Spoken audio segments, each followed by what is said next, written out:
My husband disappeared one morning, leaving me with a maxed-out credit card and a house full of strangers. As I pleaded with the man in my kitchen, he said, "Ma'am, your husband sold this house to us last week." 3 weeks later, I got a postcard with nothing but coordinates. It started in Seattle, where dreams either grow in glass towers or die in the drizzle. When I met Alden, I was 29, working 12-hour shifts at a mid-sized cybersecurity firm just off Union Street. I was the girl in flats, eating from a mason jar and skipping happy hour to debug a firewall breach. I was comfortable being invisible in a city full of tech bros and digital gold rushes. Alden was not invisible. He walked into every room like it was already his.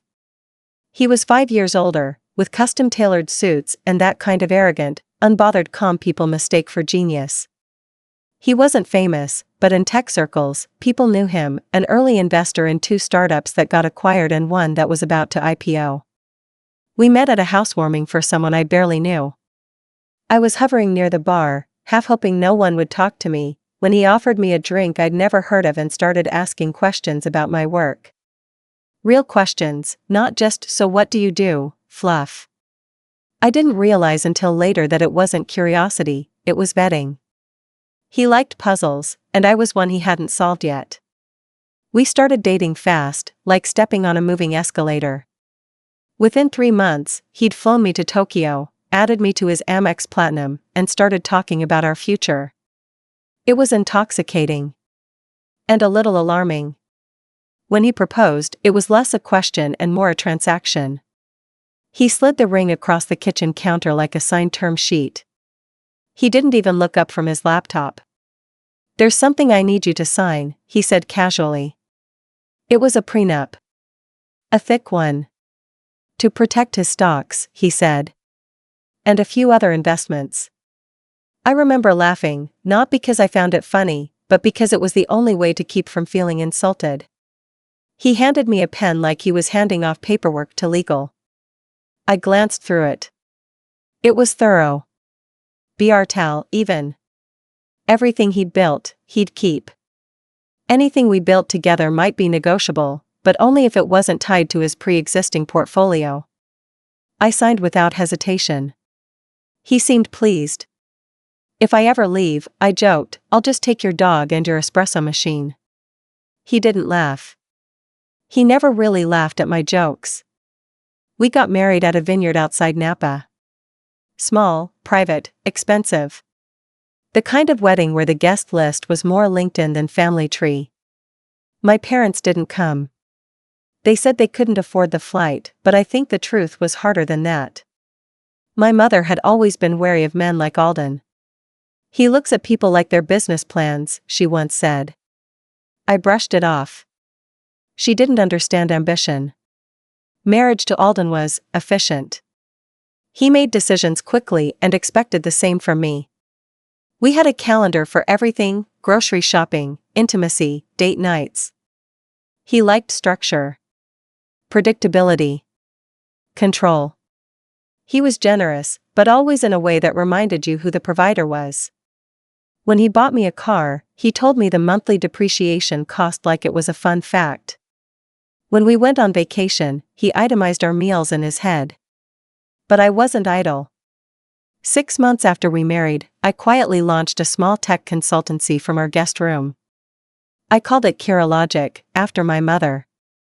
At first, it was a side project, something to feel productive while Alden traveled and networked. He didn't take it seriously. "That's cute," he said when I showed him my first client's website. "Try not to get distracted by it."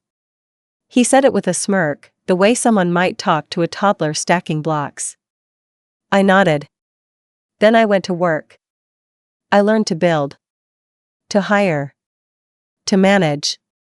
I read contracts at 2 a.m., answered support tickets myself, and poured everything into the company. No outside funding. No debt.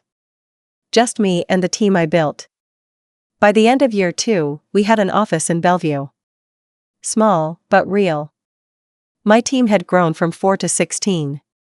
We weren't flashy, but we were reliable, and word was spreading. Alden barely noticed.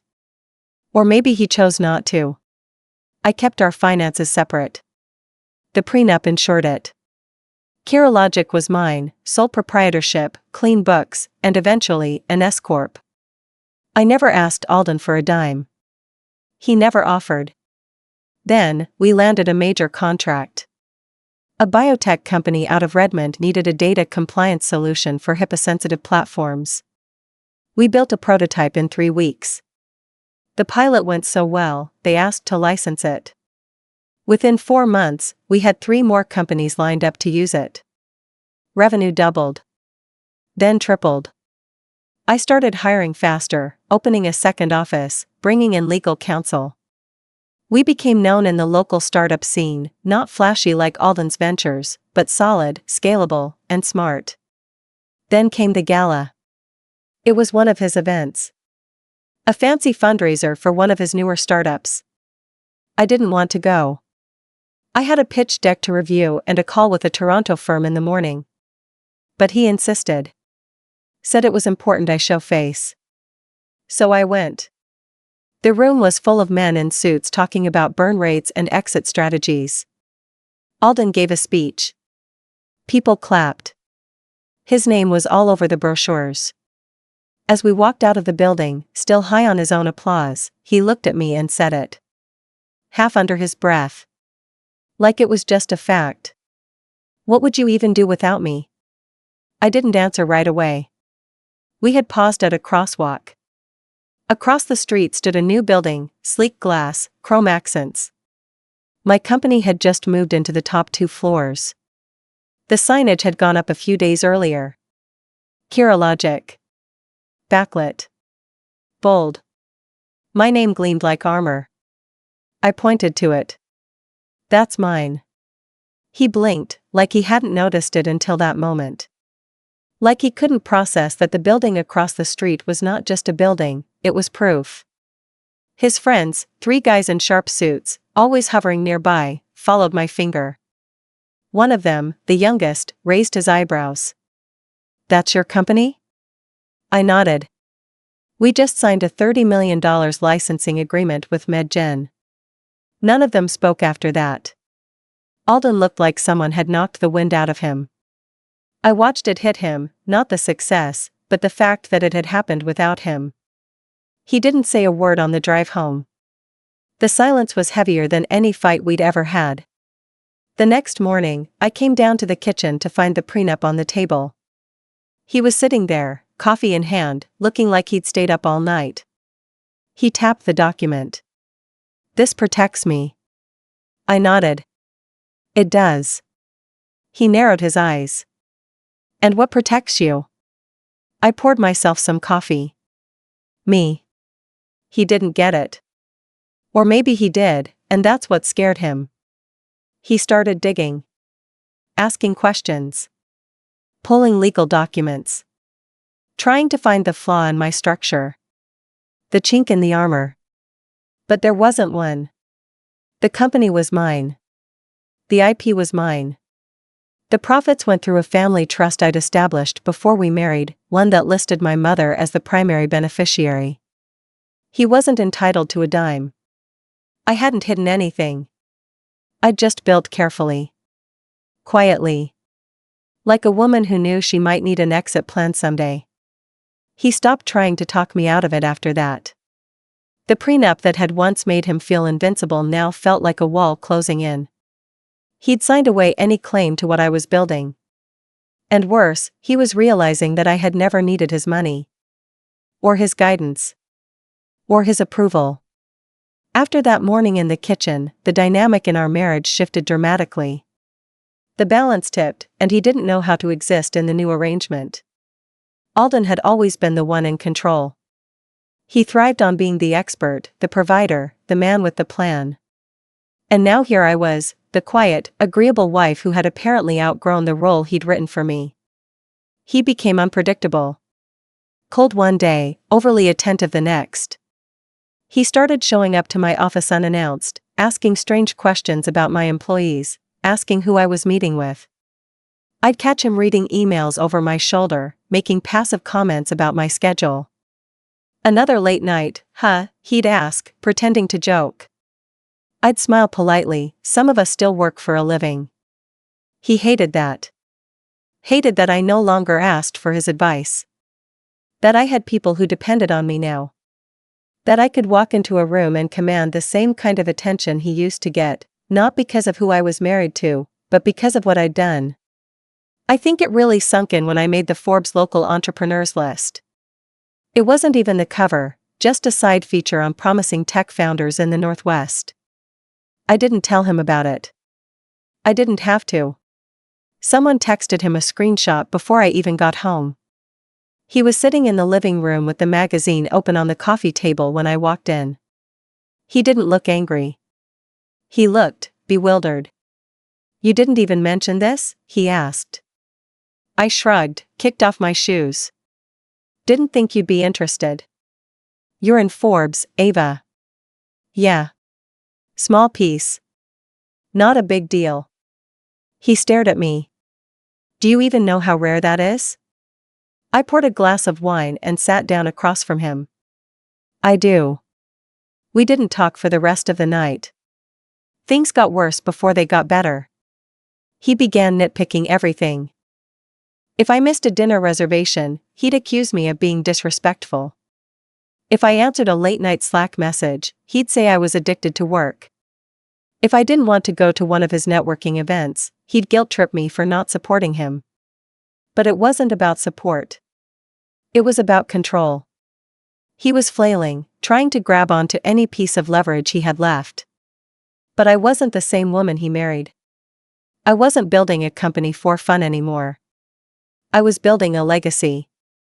And I wasn't going to shrink myself to make room for his ego. The real breaking point came during a dinner party we hosted at our condo. He'd invited a group of friends from San Francisco, VCs, product managers, a few founders he was trying to get in good with. I agreed, mostly for appearances. The evening started off fine. Small talk, cocktails, expensive charcuterie boards. I mingled like I was supposed to. Then one of his guests, a guy named Jonah, started asking me about Logic. "So, you're the one behind all the data compliance stuff, huh?" he said. "That's blowing up. I've heard MedGen is making bank off your platform." I nodded. "They're doing pretty well with it, yeah. Are you guys planning on spinning off? Or is Alden keeping it in-house?" I blinked. "Alden's not involved." Jonah looked confused. "Wait, seriously?" I just assumed. That's when Alden cut in, laughing a little too hard. "She likes to pretend I don't exist when it comes to business," he said, brushing it off like it was a joke. Jonah didn't laugh. I didn't either. "She's the CEO," Jonah said quietly. "That's hers." The room went uncomfortably quiet for a few seconds. Alden tried to change the subject, but the damage was done. Every person in that room now knew the truth. Alden wasn't the empire builder anymore. I was. That night, he picked a fight after everyone left. Accused me of embarrassing him. Said I'd made him look like a tag-along husband. "You couldn't just let me have the spotlight for one night?" I stared at him. "You had it for years." He looked like he wanted to yell, but the words never came. Instead, he stormed into the guest room and slammed the door. The next morning, I went into the office early. I had too much to do, and frankly, I needed the distance. My assistant, Brenna, handed me a message from our legal team. The patent filings for our new encryption tool had gone through. Our valuation had jumped overnight. By the end of the week, 3 investors had reached out. One of them offered a buyout. 8 figures. I declined. Logic wasn't for sale. Not yet. When I came home that Friday night, Alden was sitting on the couch in silence. The prenup was back on the table. Again. He didn't look smug this time. He looked scared. "We should talk," he said quietly. "I don't think talking is going to help." He nodded slowly. "You're leaving me, aren't you?" I didn't answer. Not right away. Because part of me still remembered who he was at the beginning. the man who'd swept me off my feet. The one who made me feel like I was stepping into something bigger than myself. But the truth was, I had. Just not in the way he thought. I had built something bigger than the marriage. Bigger than him. And I had done it quietly, methodically, and entirely on my own. He had wanted a partnership on paper, but in practice, he'd only ever wanted a subordinate. And I had outgrown that role. I didn't answer him that night. Not because I didn't know the answer, but because I did. And once I said it out loud, there was no going back. Instead, I sat across from him in silence. The air between us felt brittle. Like the marriage itself had become a structure of glass. Too pristine to touch, too fragile to stand on. He looked tired. Not physically, but deeply, internally worn. Like someone who'd woken up in a life they no longer recognized. Or controlled. He asked again, softer this time. Ava, are you leaving? And again, I said nothing. Because truthfully, I already had. Not physically, yet. But emotionally, mentally, professionally, I'd left a long time ago. I had simply never announced my departure. That weekend, we didn't speak much. We moved around the condo like two ghosts haunting the same space. We shared a kitchen, but not meals. Shared a bed, but not warmth. Everything was muted. Measured. And then, on Tuesday, I saw the email. Alden had forwarded something to our financial advisor, someone I rarely interacted with directly. But somehow, he'd CC'd me on the thread by mistake. Or maybe not by mistake. Maybe it was a final attempt at leverage. The email discussed transferring assets. His assets. He was exploring ways to restructure his holdings in anticipation of potential marital changes. He didn't mention me by name, but it didn't take a genius to read between the lines. He was moving pieces around, preparing for a divorce like it was a boardroom breakup. Always planning. Always 5 steps ahead. I stared at the email for a long time. Not out of anger, but disappointment. Not because he was preparing to protect himself, but because I realized he'd never once considered that I didn't need to play the same game. He was still working under the assumption that this was a negotiation. That there were cards left to play. But I wasn't bluffing.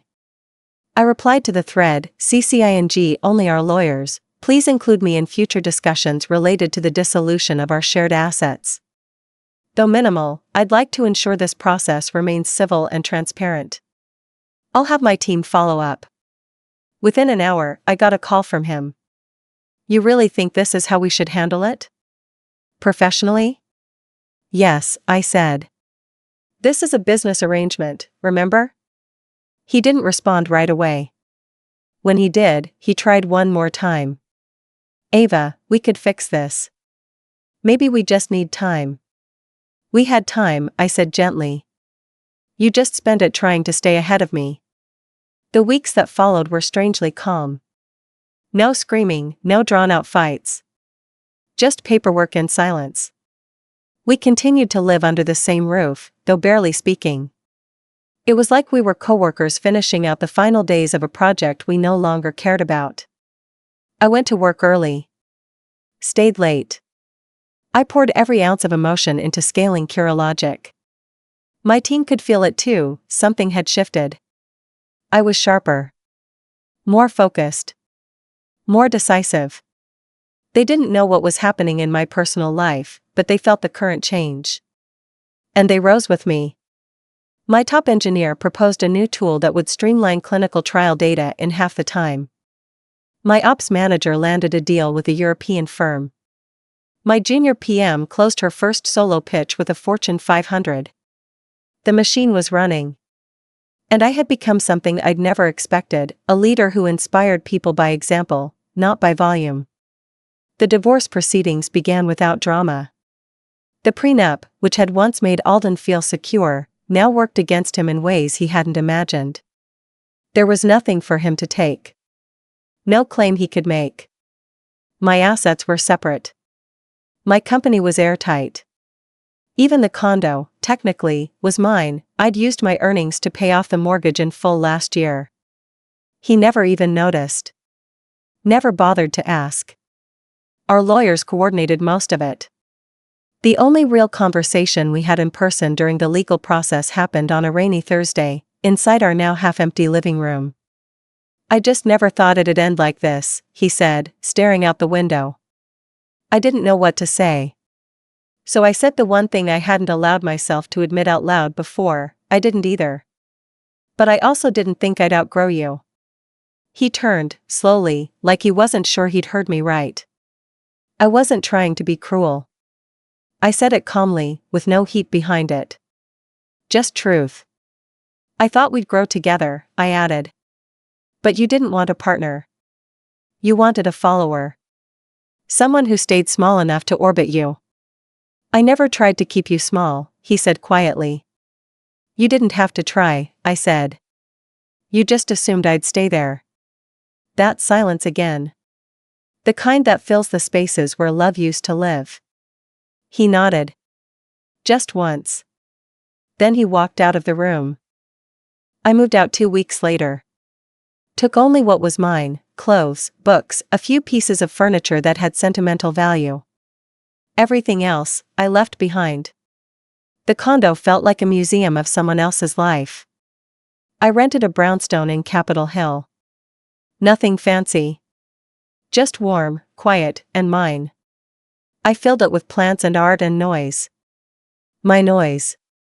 Jazz records, old vinyls, spontaneous late-night phone calls with friends. The hum of my own thoughts. I thought I'd feel free. Or triumphant. I didn't. Not right away. What I felt was peace. A strange, heavy kind. Like the weight of having to prove myself had been lifted. Like I no longer had to apologize for being big. Logic continued to grow. Our platform launched in 3 more countries. We entered a partnership with the University of British Columbia. I started mentoring young women in tech, telling them everything I'd wished someone had told me at 29. And somewhere along the way, I stopped thinking about Alden. Not in anger. Not in bitterness. Just, not at all. He became a chapter in a story I no longer needed to reread. But then something happened.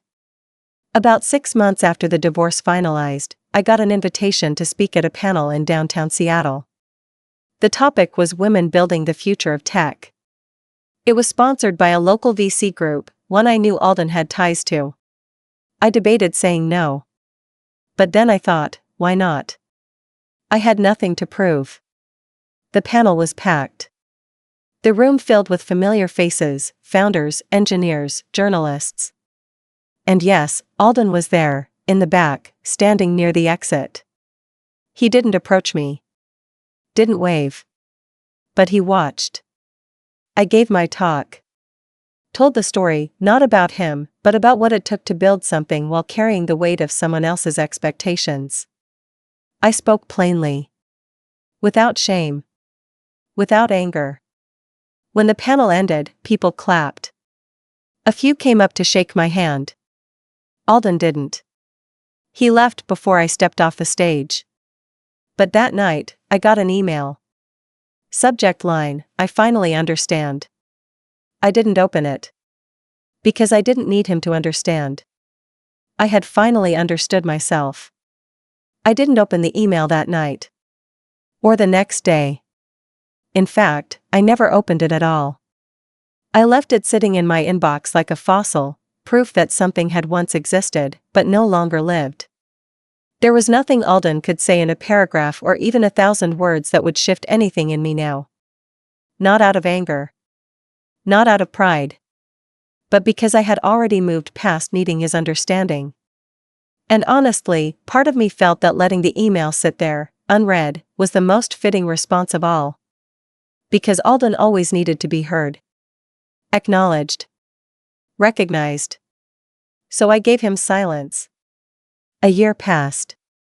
And with it, so did the remnants of that life. Logic reached a level I'd never imagined. We finalized a partnership with the Mayo Clinic. Our compliance platform became the standard across 5 major hospital networks. I was no longer up and coming. I had arrived. And for the first time, I stopped operating from survival mode. I stopped building to prove something. I started building because I could. I started to speak more publicly. Did panels, podcasts, wrote a few essays. Not about Alden. I never named him. That wasn't the revenge I was after. I wasn't interested in destroying him. I was interested in making him irrelevant. He'd become background noise. A prelude. The spark that lit the fire but couldn't contain it. The actual revenge? That came later. And it came quietly. It was during a private networking event in Palo Alto. Not a flashy conference. Just a closed door, founders-only kind of gathering where people traded intel and investor gossip over single malt and shrimp skewers. I was standing near a white marble bar when I overheard someone talking about a pitch deck they'd received from a washed-up Seattle guy trying to get a crypto security startup off the ground. I turned slightly. Not enough to be obvious. Just enough to hear. He had some early wins, but honestly? Nothing recent. He listed a bunch of advisory roles, but no real traction. I didn't hear the name. But I didn't need to. I knew. I sipped my drink, smiled politely, and walked away. Then came the moment that brought everything full circle. It wasn't flashy. It wasn't even planned. I was asked to attend a business luncheon back in Seattle, a ribbon-cutting event for a tech accelerator I'd invested in through one of my philanthropic funds. Logic was listed as a community innovation partner, which basically meant I donated a lot of money and helped design their Women in Tech mentorship model. The event was at the Seattle Chamber of Commerce. A sleek building with a rooftop garden and sweeping views of the Sound. The type of place people wore name tags even though everyone already knew who everyone was. I was walking out of the building after giving a short thank you speech, chatting with a group of young founders, when I saw him. Alden. Standing by a pillar, talking to a VC I happened to know. He looked the same, but somehow smaller. Or maybe I was just seeing him clearly for the first time. His suit was still expensive. His shoes still polished. But his presence? Dull. Like a car that used to turn heads, now just another sedan in a parking lot full of Teslas. He saw me. Of course he did. And he approached. His pace wasn't confident anymore. It was careful. Hesitant. "Hey," he said. "Hey," I replied, pleasantly. We made small talk. Shallow, harmless, bland. I told him things were good. He said he was working on a few projects. I didn't ask for details. He didn't offer them. But then, just as I turned to leave, he said something I'll never forget. "I heard about the Toronto deal," he said. "Logic's valuation must be insane now." I nodded, coolly. "It's been a good year." He smiled. That same smirk he used to wear like armor. But this time, it didn't land. "It's funny," he said. "I still remember you signing that prenup like it was nothing." I tilted my head. Because it was nothing. And then I gestured, without drama, toward the banner that had just been hung above the main entrance of the building. Proudly sponsored by Logic. Large. Elegant. And just below it, in smaller but unmistakable print, founded by Ava Sinclair.